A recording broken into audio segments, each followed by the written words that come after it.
Hello, today I will start exercise 4.2 determinant. In this exercise we have to find determinant of the following question by using properties only.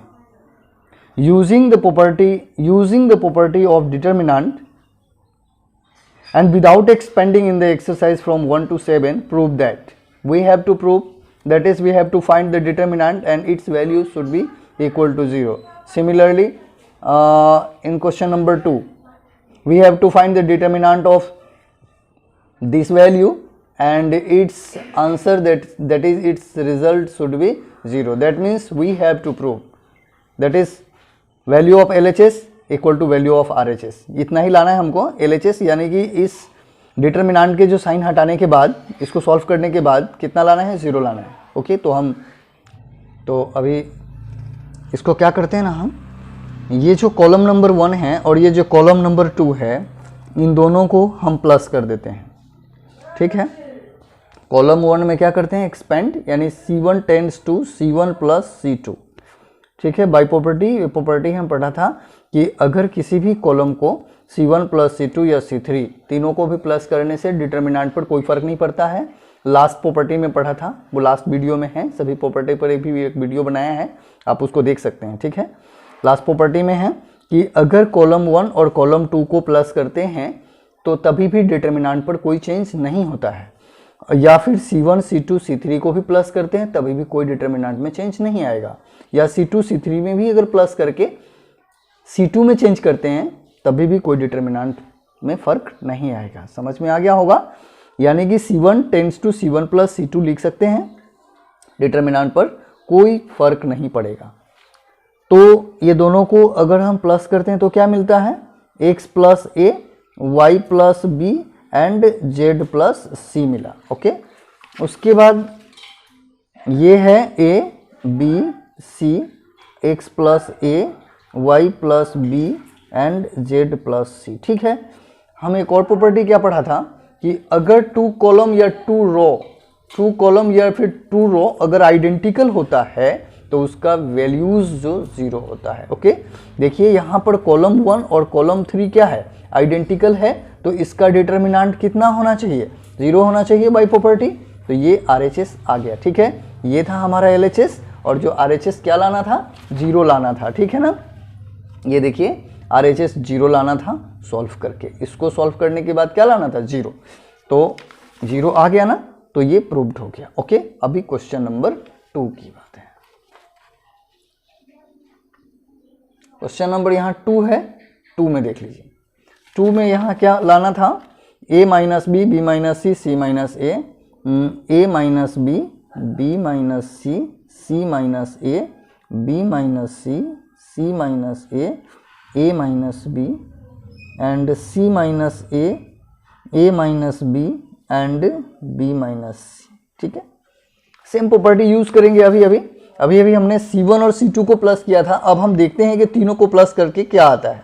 C1 tends में C1 plus C2 plus C3 में क्या आता है. ठीक है, ध्यान दीजिए, a minus B, B minus C, C minus A, ये तीनों को हम प्लस कर लेते हैं.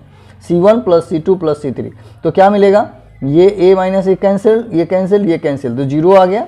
इसी तरह इन तीनों को प्लस करने से 0 आएगा, इन तीनों को प्लस करके भी 0 आएगा. ठीक है, क्या बच गया, b minus C, C minus A minus B, C minus A minus B and B minus C. देखिए, अगर ना किसी भी कॉलम के सभी एलिमेंट अगर 0 होगा तो उसका डिटर्मिनेंट क्या हो जाएगा, 0. या किसी भी रो के भी अगर सभी एलिमेंट 0 होगा तो उसका डिटर्मिनेंट क्या हो जाएगा, 0. ओके, समझ में आया होगा. हमने C1 C2 C3 को प्लस किया. देखिए C1 टेंड्स टू क्या है, C1 plus C2 plus C3, और तीनों को प्लस करके क्या देखा हमने, एक कॉलम के सभी एलिमेंट 0 आ चुका है और बाय प्रॉपर्टी क्या हो जाएगा, इसका डिटर्मिनेंट 0 हो जाएगा. अभी नेक्स्ट हम क्वेश्चन नंबर 3 को करते हैं. ओके, क्वेश्चन नंबर 3 में क्या है, 2 3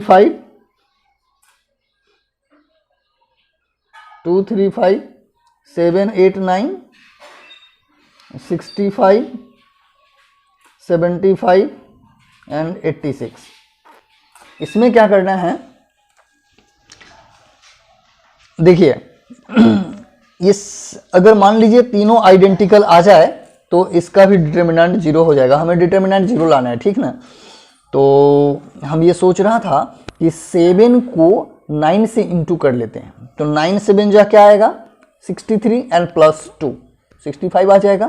तो इसको 9 से मल्टीप्लाई करने के बाद इसको प्लस कर लेते हैं हम। C1 tense to C1 plus 9C2, ठीक है। 9 7 जा कितना हुआ 63 प्लस 2 65 आ गया। 9 8 जा 72 और 3 75 एंड 9 9 जा 81 plus 5 86 and next 7 8 and 9 65 75 and 86। अब हम क्या देखते हैं यहाँ, अब हम देखते हैं कि ये जो कॉलम है C1 और ये जो कॉलम है C3 ये क्या है आइडेंटिकल है। तो हमने क्या पढ़ा था, इफ एनी टू रोज और any two column of a determinants are identical then its value is 0, then C1 and C3 is what identical, so its determinant should be 0। Okay, तो RHS आ गया, इसका डिटर्मिनेंट का value 0 आ गया, समझ में आ गया, 0 ही प्रूफ करना था, 0 आ गया। कैसे आया समझ में आया, हम C1 को चेंज किया था, C1 को चेंज करने के लिए C1 प्लस 9C2 C2 में 9 से मल्टीप्लाई किया और C1 को प्लस किया, तो ये C3 के साथ इक्वल हो गया, means C1 and C3 identical हो गया, इसका डिटर्मिनेंट क्या हो गया 0। नेक्स्ट अब हम करेंगे क्वेश्चन नंबर 4। ये है 4 में क्या है, 4 में है 1 ही है यहाँ पर 1 1 1 BC AC AB A bracket B plus C B bracket C plus A and C bracket A plus B। अब चलिए अब क्या करना है, 1 1 1 BC AC AB, इसको आप ओपन कर सकते हैं, AB plus AC BC plus AB and AC plus BC, ठीक है। अगर हम इसमें सबको प्लस कर देता हूं तो क्या होता है, सिमिलरली जैसे पहले किया था वैसे, ठीक है। तो इसे हम क्या करते हैं, इस C2 में चेंज कर लेते हैं। C2 में चेंज करने के लिए C1 plus C2 plus C3 ले आते हैं, तो क्या आएगा, यहाँ पर कितना है 1 1 1, यहाँ पर होगा 1 plus AB plus BC plus AC, इसमें भी प्लस के हो जाएगा 1 plus BC AB plus BC plus AC, और यहाँ पर भी 1 plus AB plus BC plus AC। एक काम और कर सकते हैं आप, जैसे ये C1 को नहीं भी ऐड कर सकते हैं, C2 प्लस C3 को भी अगर आप ऐड करते हैं मान लीजिए, तो आपको क्या मिलता है, इसको हटा दीजिए, हाँ, AB plus BC plus AC AB plus BC plus AC AB plus BC plus AC आ गया सब। यहाँ पर क्या करेंगे आप, लास्ट में क्या लिखा था, AB plus AC BC plus AB and AC plus BC। Okay, ये जो कॉमन हो गया तीनों में, ये जब कॉमन आप निकालते हैं आउटसाइड में, तो आउटसाइड में कॉमन निकालने के बाद क्या आएगा, AB plus BC plus AC common हो गया, यहाँ पर क्या आएगा 1 1 1, फिर से यहाँ से 1 1 1, और ये जो है वो आ जाएगा क्या, AB plus AB BC plus AB plus AC, AB plus AC BC plus AB and AC plus BC। Okay, तो अब क्या देखते हैं ना कि C1 और C2 क्या है आइडेंटिकल, तो C1 और C2 जब आइडेंटिकल होगा तो इसका डिटर्मिनेंट क्या होगा 0, तो 0 मल्टीप्लाई बाई समथिंग इज 0, तो इसका आंसर 0 आ गया, ठीक है। अब हम क्वेश्चन नंबर 5 को स्टार्ट करते हैं, और question number 5 is based on the property number 5. What is property 5? Property 5, if some or all elements of a row or column of a determinant are expressed as the sum of two or more terms, then the determinant can be expressed as the sum of two or more determinant. Okay, means क्या हुआ कि अगर किसी एक column का, ठीक है, सभी elements in for a one column और सेकेंड कॉलम और third column, if all elements or some elements are expressed as the sum of two or more terms, then this determinant is equal to sum of two or more determinant. That means what?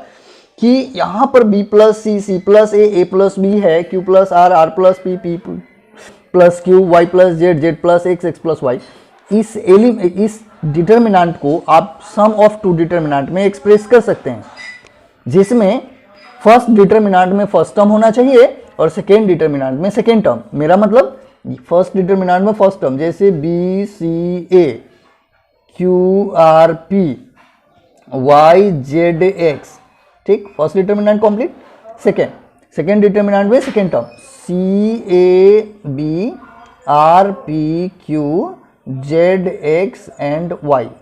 Okay, अब क्या करना है, अब ध्यान दीजिए, लाना हमें क्या था, हमें लाना था ए पी एक्स, ये जो फर्स्ट में लाना था ए पी एक्स, ठीक है।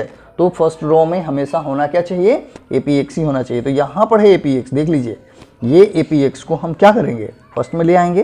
तो हम क्या पढ़ा था प्रॉपर्टी में कि if two row are exchanged or two column are exchanged, then sign of the determinant changes. Okay, तो यहाँ पॉजिटिव है ना, तो साइन चेंज हो जाएगा बाय प्रॉपर्टी। ओके, यहाँ पर आ जाएगा ए पी एक्स, ठीक, और ये बी क्यू वाई जो एकदम डाउन में आएगा, सी आर जेड अपना जगह पर ही रहेगा, बी क्यू वाई, ठीक है।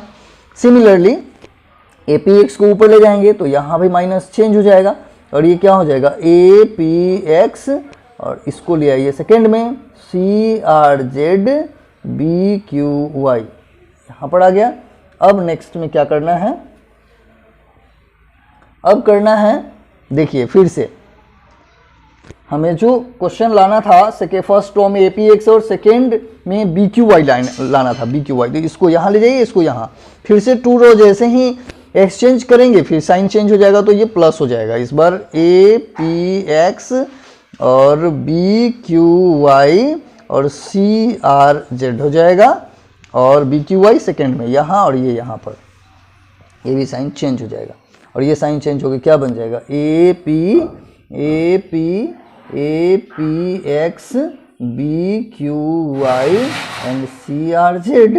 अब हमने क्या देखा कि दोनों सेम हैं, तो प्लस होके क्या बन जाएगा, twice A P X B Q Y and C R Z.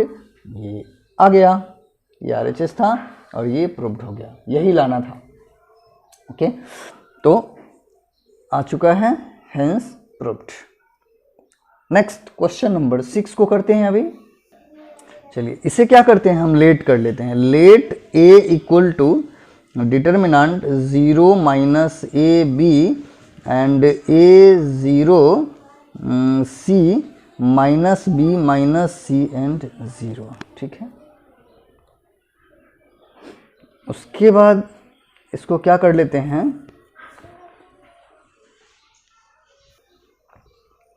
इसे क्या करते हैं कि ये जो रो है ना उसको हम कॉलम में कन्वर्ट कर लेते हैं। तो हम लोग फर्स्ट प्रॉपर्टी में पढ़ा था, if row and column are exchanged interchanged, then its determinant is not affected, that is its determinant remains unchanged. Determinant पर कोई फर्क नहीं पड़ता है अगर आप इसको रो को कॉलम में कन्वर्ट कर ले तो हम इसको रो को कॉलम में कन्वर्ट कर लेते हैं। तो क्या हो जाएगा, ये जो फर्स्ट रो है ना इसको हम कॉलम में कन्वर्ट कर लेते हैं, R1 C1 बना देते हैं और R2 को C2 और R3 को C3। ओके, तो कितना हो जाएगा, 0a minus B minus A 0 minus C B C 0। समझ में आया होगा। इस रो को कॉलम में, इस रो को भी कॉलम में और इस रो को भी कॉलम में, और हम करते हैं माइनस कॉमन। जैसे ही माइनस कॉमन किया ये क्या हो जाएगा 0 प्लस ए फिर से माइनस बी और ये कितना हो गया माइनस ए, ये 0 माइनस सी, ये plus B plus C and 0 हो गया। ठीक है, यहाँ पर तो ए था ही।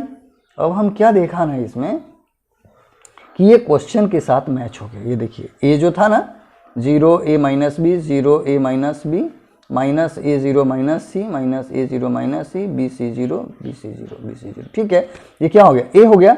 तो ए इक्वल टू कितना हुआ, ए इक्वल टू माइनस ए हुआ। ठीक है, अब यहाँ पर जगह खाली है, थोड़ा सा इधर लिख लेता हूँ।